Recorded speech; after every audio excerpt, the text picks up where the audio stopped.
اے پیغمبر، کہہ دو کہ میرے پاس وحی آئی ہے کہ جنات کی ایک جماعت نے قرآن کو غور سے سنا اور اپنی قوم سے جا کر کہا کہ ہم نے ایک عجیب قرآن سنا ہے جو حق کی رہنمائی کرتا ہے،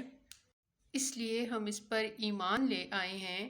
اور اب اپنے پروردگار کے ساتھ عبادت میں کسی کو ہرگز شریک نہیں کریں گے۔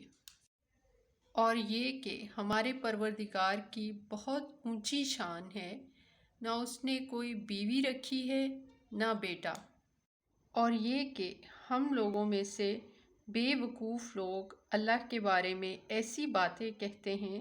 جو حقیقت سے بہت دور ہیں، اور یہ کہ ہم نے سمجھا تھا کہ انسان اور جنات اللہ کے بارے میں جھوٹی باتیں نہیں کہیں گے، اور یہ کہ انسانوں میں سے کچھ لوگ جنات کے کچھ لوگوں کی پناہ لیا کرتے تھے، اور اس طرح انہوں نے جنات کو اور سر پہ چڑھا لیا، اور یہ کہ جیسا گمان تم لوگوں کا تھا انسانوں کا بھی ایسا ہی گمان تھا کہ اللہ تعالیٰ مرنے کے بعد کسی کو دوسری زندگی نہیں دیں گے، اور یہ کہ ہم نے آسمان کو ٹٹولنا چاہا تو ہم نے پایا کہ وہ سخت پہرے داروں اور شعلوں سے بھرا پڑا ہے، اور یہ کہ ہم گن سن لینے کے لیے آسمان کی مختلف جگہوں پر جا بیٹھا کرتے تھے،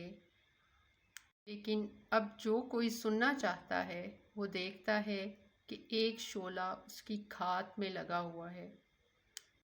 اور یہ کہ ہمیں پتہ نہیں تھا کہ آیا زمین والوں کے لیے کوئی برا معاملہ کرنے کا ارادہ کیا گیا ہے یا ان کے پروردگار نے ان کو راہ راست دکھانے کا ارادہ کیا ہے۔